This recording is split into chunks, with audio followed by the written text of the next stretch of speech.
రాష్ట్రానికి వాతావరణ శాఖ చల్లటి కబురు చెప్పింది. రాష్ట్రంలో పలు జిల్లాల్లో 2 రోజుల పాటు భారీ వర్షాలు కురిసే అవకాశం ఉందని హైదరాబాద్ వాతావరణ కేంద్రం హెచ్చరించింది. ఆయా జిల్లాలకు అధికారులు యెల్లో అలర్ట్ జారీ చేశారు. పలు చోట్ల తేలికపాటి నుంచి మోస్తారు వర్షాలు పడతాయని వెల్లడించింది. రుతుపవనాల విస్తరణతో పాటు ఉపరితల ఆవర్తన ప్రభావంతో రాష్ట్రంలో వర్షాలు పడతాయని తెలిపింది.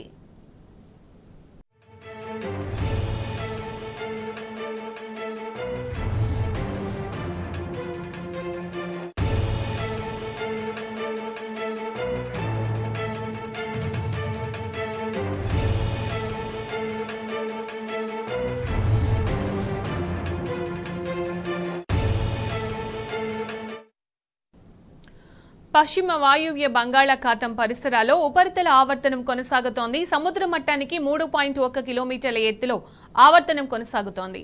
దీని ప్రభావంతో రాగల 2 రోజుల పాటు వర్షాలు పడతాయని అధికారులు తెలిపారు. పలుచోట్ల బలమైన ఉపరితల గాలులు వీస్తాయని వెల్లడించింది. పలు జిల్లాల్లో ఉరుములు, మెరుపులతో కూడిన ఈదురుగాలులు కూడిన వర్షాలు ఉన్నాయని తెలిపింది.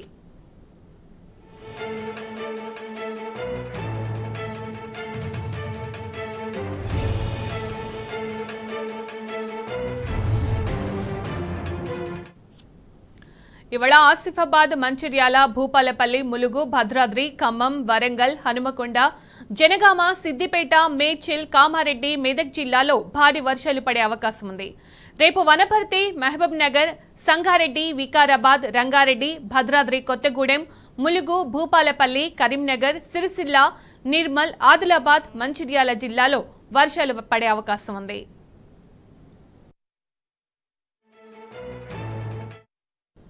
రాష్ట్రంలో వాతావరణ పరిస్థితులకు సంబంధించి పూర్తి సమాచారం మా ప్రతినిధి వంశీ అందిస్తారు. వంశీ, వాయువ్య బంగాళాఖాతం పరిసర ప్రాంతాల్లో ఏర్పడినటువంటి ఉపరితల ఆవర్తనం ప్రభావంతో రాష్ట్రంలో రానున్నటువంటి 2 రోజుల పాటు కూడా వర్షాలు కురుస్తాయని కూడా వాతావరణ కేంద్రం చెప్పినటువంటి పరిస్థితి కూడా మనకు కనపడతా ఉంది. ప్రధానంగా ఇప్పటికే చూస్తే మాత్రం రాష్ట్రంలోని పలు జిల్లాల్లో తేలికపాటి నుంచి ఓ మోస్తరు వర్షాలు కురుస్తున్నటువంటి పరిస్థితి కూడా మనం చూస్తా ఉన్నాం. ప్రధానంగా ఒకసారి మనం ఫోర్కాస్ట్ చూస్తే మాత్రం ఏదైతే ద్రోణి ఒకటి మధ్య గుజరాత్ ప్రాంతాల్లో కేంద్రీకృతమై ఉంది. దాంతో పాటుగా మధ్య మహారాష్ట్ర మరియు మరాఠ్వాడ మీదుగా తూర్పు విదర్భ వరకు సముద్ర మట్టానికి 3.1 కిలోమీటర్ల ఎత్తుల్లో విస్తరించినటువంటి పరిస్థితి కూడా మనకు కనపడతా ఉంది. దీంతో పాటుగా వాయువ్య బంగాళాఖాతంలో కూడా ఒక ఉపరితల ఆవర్తనం కొనసాగుతున్నటువంటి పరిస్థితి కూడా మనకు కనపడతా ఉంది. దీని ప్రభావంతో ఈ రోజు రేపు తెలంగాణ రాష్ట్రంలో తేలికపాటి నుంచి ఓ మోస్తరు వర్షాలతో పాటుగా కొన్ని చోట్ల భారీ వర్షాలు కురిసే అవకాశం ఉన్నట్టు, దాంతో పాటుగా ఉరుములు మెరుపులతో కూడినటువంటి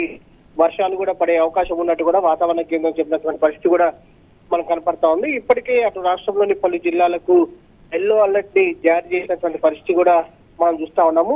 ప్రధానంగా నిన్నటి నుంచి కూడా రాష్ట్రంలోని పలు జిల్లాల్లో మంచి వర్షాలు కురిసినటువంటి పరిస్థితి కూడా మనం చూస్తా ఉన్నాము. దాంతో పాటుగా రానున్న 3 గంటల పాటు కూడా అటు రాష్ట్రంలోని పలు జిల్లాల్లో వర్షాలు కురిసే అవకాశం ఉన్నట్టు కూడా వాతావరణ కేంద్రం యెల్లో అలర్ట్ ని జారీ చేసినటువంటి పరిస్థితి కూడా మనం చూస్తా ఉన్నాం. మొత్తం మీద చూస్తే మాత్రం రానున్నటువంటి 2 రోజుల పాటు కూడా రాష్ట్రంలో మంచి వర్షాలు కురిసే అవకాశం ఉందని మాత్రం వాతావరణ కేంద్రం స్పష్టం చేసినటువంటి పరిస్థితి మనకు కనపడతా ఉంది. Right Vamsi, thank you.